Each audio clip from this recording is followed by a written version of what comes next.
Hi, this is Peter Godimas, your ambassador with KEDY-TV with another segment of Good Morning Oxnard. Now, usually I just have one person, maybe two, but I got five. And they're all very handsome, very smart, and I hear kind of funny too. So let me introduce you to the leadership group and the committee of the Channel Islands Community Association.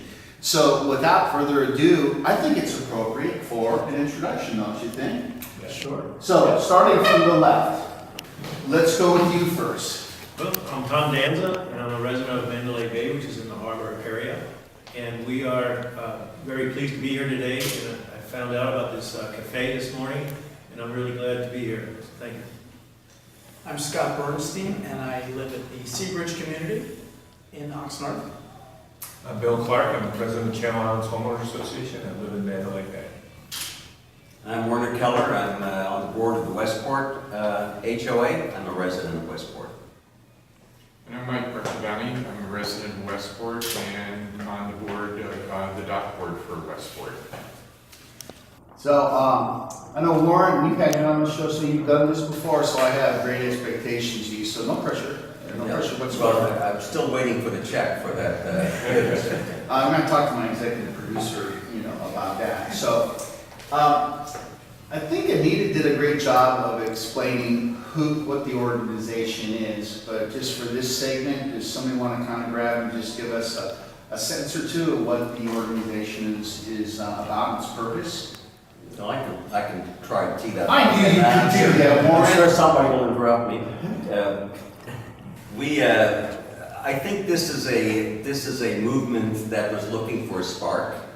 That spark happened to come in the form of an invitation by Mayor Flynn to come together as a task force to look at an agreement, an old agreement that has been in place between the city and the county of Ventura forever, basically, since 1963.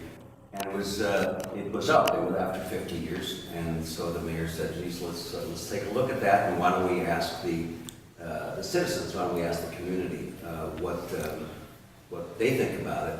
Well, we pried open that can of paint, and all kinds of things came out, and quickly concluded that this was a much bigger set of questions and issues than just that 63 agreement.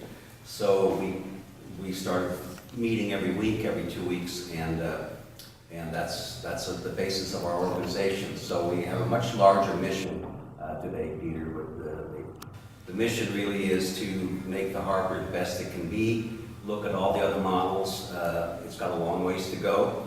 We're proud to live in Oxnard, and we love anything that improves Oxnard, but our focus is certainly on the harbor and those adjacent communities.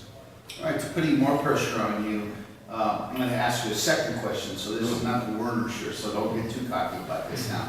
Okay, but I hear that the CICA has had some recent success in impacting the definition of service agreements between the city and the county. Bruce, how can you tell us more about that? Well, the agreement expired a couple of years ago, I guess in 2013, 50 years, and was extended for a couple of times while they were studying it and thinking what to do about it. Our conclusion after studying the agreement, which was our original purpose, was that it was not a very good agreement. It was very one-sided, favored the county, gave them almost monopolistic powers in the harbor, and we thought that that was not the best thing for all concerned. So we recommended that to the city council when it came time to renew this agreement, and lo and behold, the city council of Oxnard voted it down. And so then it went to the county, and they went along with eliminating the sections that we didn't agree with. So we don't have an agreement yet. The harbor is still operating. The parking lots are still being swept at night. But now there's sort of this open canvas, this blank piece of paper to figure out what's going to go into this agreement, and in a much larger sense, how the harbor's going to be governed. So we view that as a big victory for our group. I'm going to see who responded to. Does anybody else want to just build on Werner's comment? Always like to give that chance. Okay, sounds as contentment as they say. So Scott, are you ready now? Werner, you have some Gatorade, take it easy, relax, all right, because I'm sure we're gonna come back to you. But Scott, I have a question for you. I understand that only of the issues the community faces is that the CIH is really a story of two harbors. Can you tell our audience, why is this? Sure, it's not the only issue, it's one of the issues. Okay. And in 1963, when the agreement was first created between the county and the city, the areas north of the Channel Islands Bridge were primarily strawberry fields. And as the community developed, it appears that the administration didn't kind of grow with that. As a consequence, we have what the county describes as one harbor, which is south of the Channel Islands Bridge, and all the area north of the bridge is considered city water or the city area, which that in and of itself has given rise to an inherent conflict of interest as we see it. And that is the way that the harbor department runs the harbor. They stop at the bridge. But there's probably close to $1 billion worth of development, more than that. Many voters and constituents that live north of the bridge that haven't been considered. When I moved to the Seabridge community, I truly believed I was living on the water in the Channel Islands Harbor. I was shocked to find out that the county didn't consider that part of the harbor. I thought maybe it was the Hudson River, but they say no, it's city water versus county water. So, and that's part of our mission, is to make the harbor thrive in its entirety and to include all the communities surrounding the harbor, the beach communities, the new developments, and all those which should have a say-so. No, that's good. Thank you for clarifying there were two elements of that, so that was a good clarification. So again, join Warren for some rest here, and we're going to go to Tom. So Tom, many of our viewers would like to know about the development projects which they have been reading about in the papers. Can you tell us what they are, and why the CICA is interested in these projects? Sure. Well, firstly, I am interested personally, and also for all the people that have known the harbor in the past. There are new things happening in the harbor. We yet to know if they're better. And right now there are two major areas and a third area that's being considered for development. One area is the Fish Wharf area. That's how we all know it as. And I know myself, back in the late 80s, used to take my children there. We would spend the day. There used to be festivals, and there would be activities all the time. It was a wonderful place to go, and I remember that place. Fast forward many years later, I took my wife to a place called the Lobster Trap for lunch, and I call it the most expensive lunch of my life, because what happened, we had lunch there and thought, this is a beautiful place to live, why don't we look around? Within 3 months, we closed escrow on a house in the harbor. And that was in 2006. Since then, everything is degraded. Fish Wharf is basically out of business. The Lobster Trap is out of business.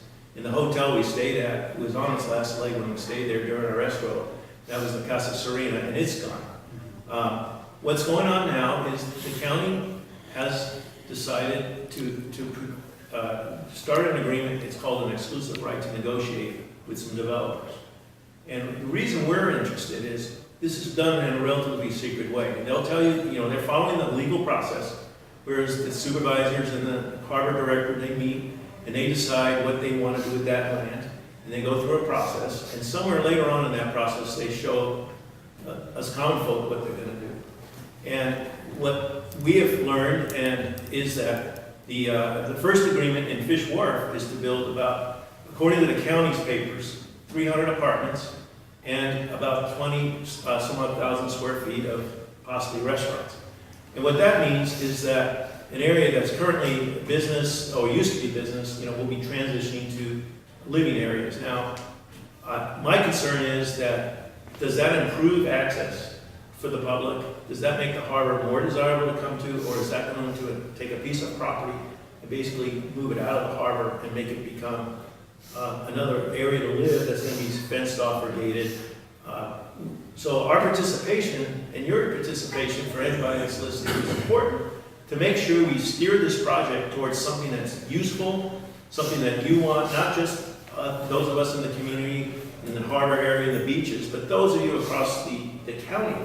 If you want your children to go somewhere on a Saturday or Sunday, you don't have a place to go, this is one place we want to see developed in the right way. That was really well answered. And you sparked my memory in the fact that I remember that was the Humble activity. You know, going to the lobster trap and across the stream. That was like paradise locally. So I see where you are trying to go to. It's the sensation, the experience of taking a place that had a lot of just experience to it and bring it back. Right, So, bring it back. And if we do nothing, the process will continue, and what the county and the harbor director decide to have will be produced.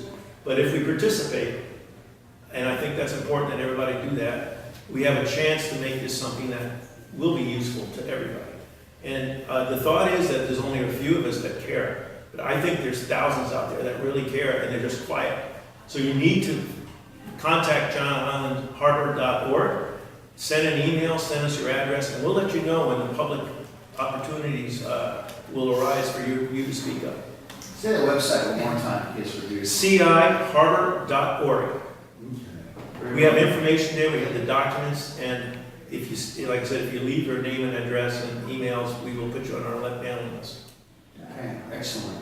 I believe this next question is for Bill, and if I'm correct, I've made mistakes before, so please forgive me. But Bill, the harbor maintenance issue keeps coming up around the community. I understand you've been very active in this area. What are the challenges the community faces, and how can the audience that's watching find out more?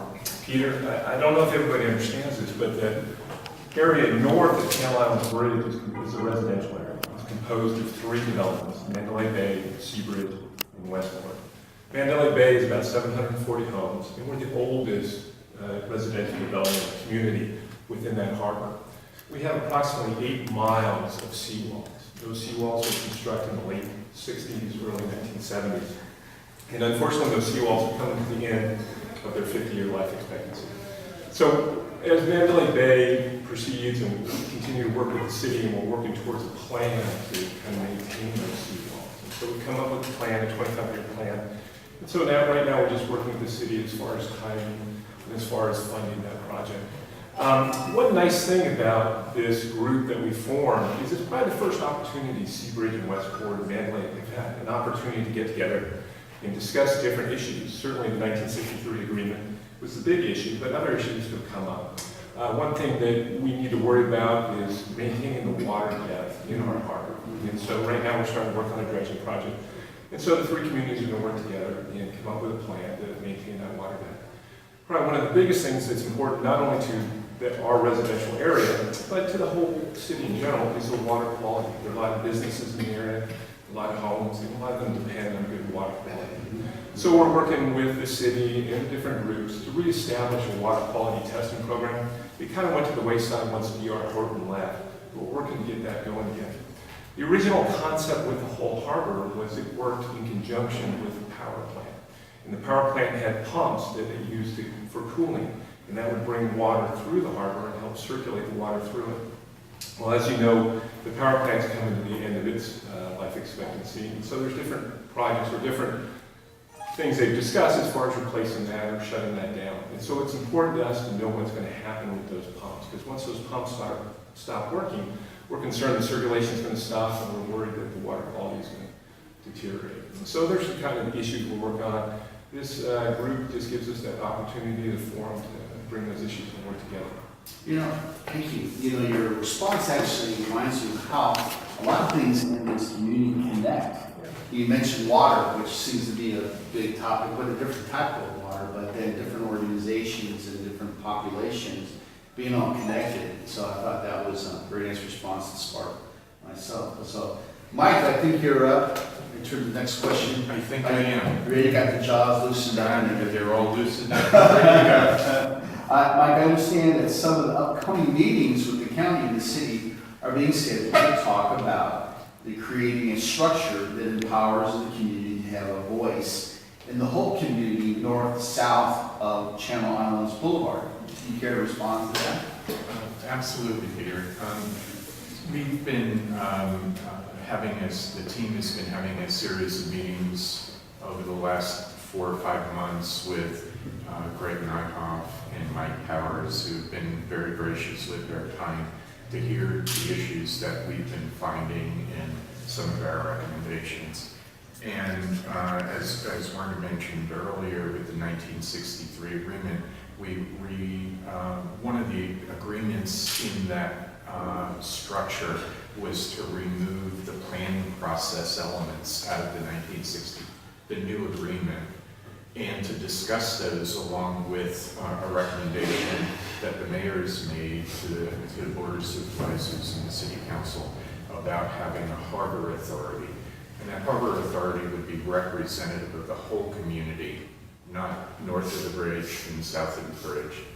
We've sometimes joked about the 1963 agreement, and you think back to what was going on in the world in East and West Berlin, and the agreement still persists, but Berlin's unified. We kind of feel like it's time for the harbor to be unified, and unified in a way that the people that live around the harbor have a voice in what goes on, and have a voice in the planning, not at the end of the process, but in terms of what we want our community to be like. And this kind of a community is a very rare thing on the coast of California. There aren't going to be other harbors like this built, and it needs to be a fine balance between the people that live there, the accessibility to this natural resource. We live right outside of a marine sanctuary, the Deepwater Channel, and we have these wonderful islands along the coast here. So that's something that should be shared with the rest of Ventura County. Very accessible, and as Tom said, why take these last couple of parcels of land and make them residential when they really should be cornerstones of attracting visitors to the community? So it's very important to, I think, all of us, and which has really brought us all together from all of the different communities in the area. I think that, as Tom and others have mentioned, we have these tactical projects that we're working on, as well as this governance issue. We could fix certain issues like the CFDs and work on the seawalls and so on, but if we don't change the way the community has a voice in the development of the harbor and our community, then we're going to be back here again. So that's really key. I want to, however, acknowledge we've had a great reception from Mike Powers, Greg Nyhoff, and their staffs to work with us in the manner I think that we've been engaging in. Anita mentioned that we really approach this as a very professional interchange. And all of the members of the group are professionals in general, or in their careers. We're very fact-based and collaborative. On the other hand, it's our community. The county and the city are there to serve the community, not us serve them. And we want to make sure we get done the right things for our community. And we've had a lot of support from residents, hundreds, every time we've asked for people to give us input on the survey, speak out to the board of supervisor. We have hundreds of responses, and that's growing. So we really feel good about that, and we really do feel good about the engagement we've done for Mayor Flynn and John Zaragoza and Linda Parks. They've really embraced what we're trying to do and really reaching out to figure out how to do this. There's some very challenging discussions between the city and the county. But we're there to help them, We're there to be a partner, and you can find out lots of information on ciharbor.org. And we really appreciate you here in the community. It's an honor, and I just want to say, I'm glad you're mentioning some leaders' names. Just when I interviewed and had the pleasure to interview Werner, Michael Powers had a chance to see his interview.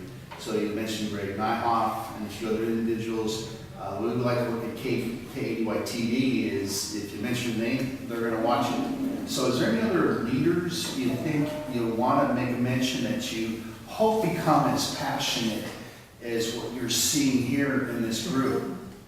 Open up to the group. So anyone give a I'm looking for that leader that will tear down that bridge and combine the harbors. You know who that might be? That's a good to be named, to be determined. Well, I think we're trying to individually reach out to each of the board of supervisors and each of the city council members. Councilwoman Ramirez has been very accommodating in time. Matter of fact, we're going to meet with her and Mayor Flynn tonight on a different subject. All of this, Councilman Perello has been a very, very active member of the drug task force. Really been, Greg Nyhoff has been, I think, a blessing to the city of Oxnard. He really is making positive and deliberate changes. He's taken recommendations the group has put together and acted on them without question. When I say without question, he had lots of questions, but he embraced the facts that we brought forward. And that's been really exciting to see that kind of reception. Thank you, that's really good. I know in this community we have lots of diversity, and one of the diversities that we focus a lot on is the educational population, in particular the colleges we have here. Do you see those particular empowered men and young men and women being involved in this particular cause? Yes, absolutely. There are two things, a couple of different ways. We've been reaching out to some of the local universities to look at possible intern candidates to participate in some of the things we're doing. One of the projects that we're trying to encourage or figure out how to bring to life is developing some kind of serious marine center at the harbor that would allow bringing the marine aspects of marine research technology into the community and act as an educational platform for members of the community and also an attraction to bring people together. We see that the harbor is a place to bring people together, and it should be not just for should be for learning as well as for just the pleasure of it. Excellent. Thank you for answering that question. It's such a vital population since the voting average is like 55 and older. Mm-hmm. We got to get more of the future generations coming up here. Now, my last question is, we probably should do a shout out to some of the other celebrities who are not on camera. I think my question was going to be who inspires you, so hopefully there's a spouse over to the left that you can acknowledge. But give us some names of some people committee that are just as passionate. And you promised me an empowered woman up here, and I'm a little disappointed at that, just kidding. But let's shout out. Let's bring Anita back up then. You know what? But there's two others. I know one.